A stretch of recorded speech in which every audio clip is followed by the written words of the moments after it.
Hey guys, got a little fire going, getting rid of some of the scrap materials. Some of it's pressure treated, so it's a little harder to burn, but I think the wind is going to help me out. It's not too strong, but it gives me enough puffs to fuel the fire.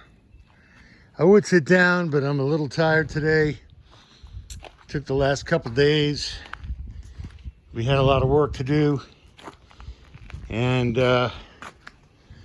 we got this Matt team over and helped me, and we got all these supports in for the permitting process. Plus, that rat run is secured all the way from one end to another, and my 3 tall guys are attached and ready for concrete.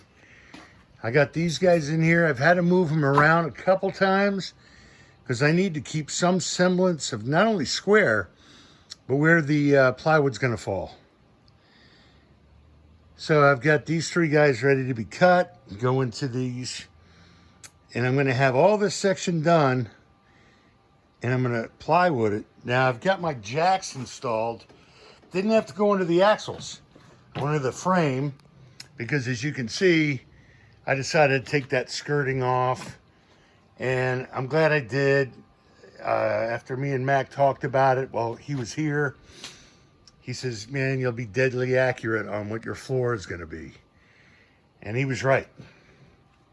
And it's a little easier for when we go to take the walls down and start turning this into a house. It's going to be a lot easier. Over here, it's going to be a little more difficult. I'm not ready to go that far yet.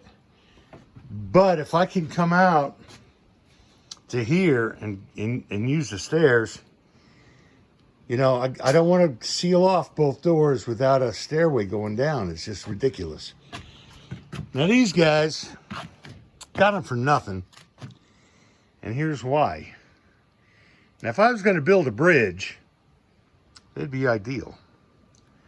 But what I can do is the one that's really whooped out of shape, I can use it for blocking. I can go up about 2 foot and then 2 foot. The other one I could probably get 4 foot sections out of, or maybe 3 foot sections out of. It all depends on what the height value is going to be out here. Now, one of the things that changed is, well, I had to stop at the concrete, and I moved all the bags over there and covered them. Rest in peace, they're all worthless. I got my wood stacked here, and then I decided I'm gonna go ahead and extend this out, and I put this configuration up. And what's going to happen here is a stairway going up, and then a nice front door. And then when that wall comes down over to that window, it opens that all up. It's going to make sense. So I was hem-hawing around thinking, I'll put stairs on the side. No, I'm going to address it from the front. I've got plenty of room. And I'll decide what I'm going to do inside, because I could put stairs down to get to the bottom. I may use that door frame to go over here and just seal this all off and have a legitimate front door. And then I got that door over there that I can come in from the side. So it's not like I'm lacking doors. Now this piece right here that's on a 45 has got to come down. It's got to come down. I'm going to extend this all the way over to here. And I don't think I'm going to be so blatant as to square it off, but I will with the framing, and then add a small piece like this just for the decking, which means I've got this big long piece I can put on the front carry it over. Then I only have to buy one. Just trying to use common sense. You know, I could shorten that one over there. I could steal that one and turn that into a 2x8. You know, I've got a lot of options. But I've got enough 2x6 material now to where I can frame in that floor, plywood it up to this right here, have stairs coming down to service the propane. And then I'm not going to do that front until I make a final decision. And now, with the busted concrete, I've been filling up wherever there's not formal concrete as a base. Now I know we look at this and go, man, you poured all that concrete and made this beautiful walkway. It doesn't matter, because you can see underneath the deck and there's no weeds ever going to grow there. And I can use it for storage. So, you know, nothing is lost. Even these bags over here, there's 33 bags under that tarp. I could start doing I could start putting a footer down with those and level it all out, and then start taking from the front and making an E-wall, because I think I'm going to change the front. Not really happy with the way that turned out. And you could see that after busting up these bags, it just turns into boulders. So it got a little overzealous. I'm gonna have to screw it back together. But it's the right idea. And then when I put the concrete on top of it, it'll all turn into one monolithic piece. I can tell you without a doubt that the bugs, see this? That's just in the last couple days.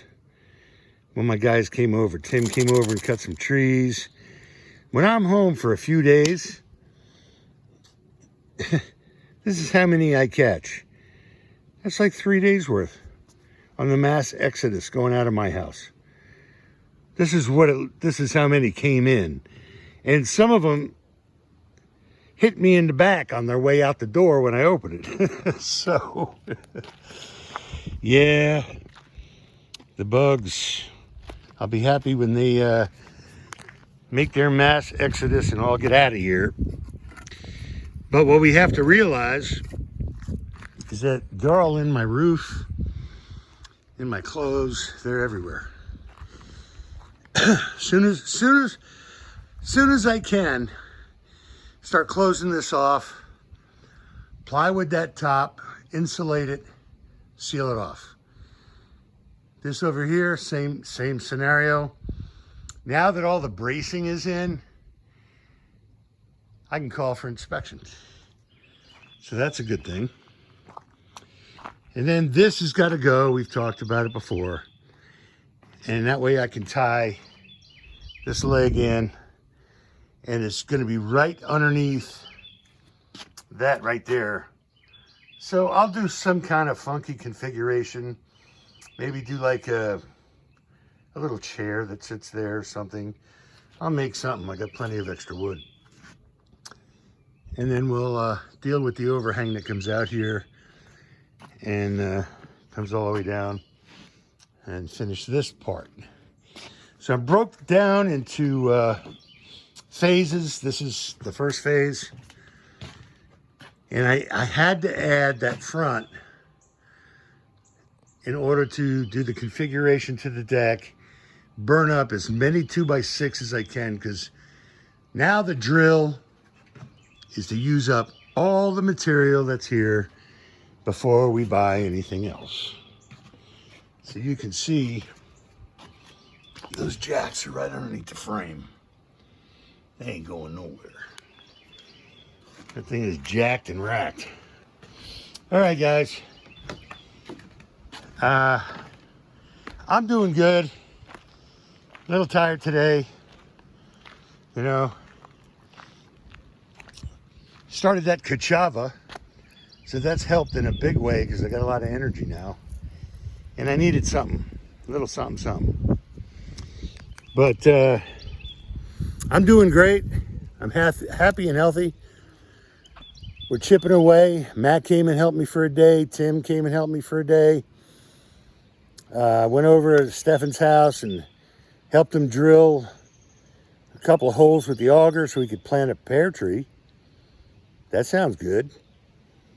So we're always working on something, and we're getting ready for the summertime.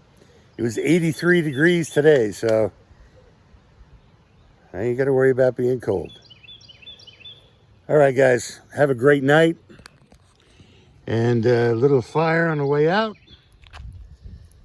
And I hope everybody is happy and healthy, and you guys take care of each other. And if you're planning to do a project, put it on paper, set it up into phases, and knock it out as you can. Wood prices are still a little high. All right, guys, not too long here. I'll talk to you soon.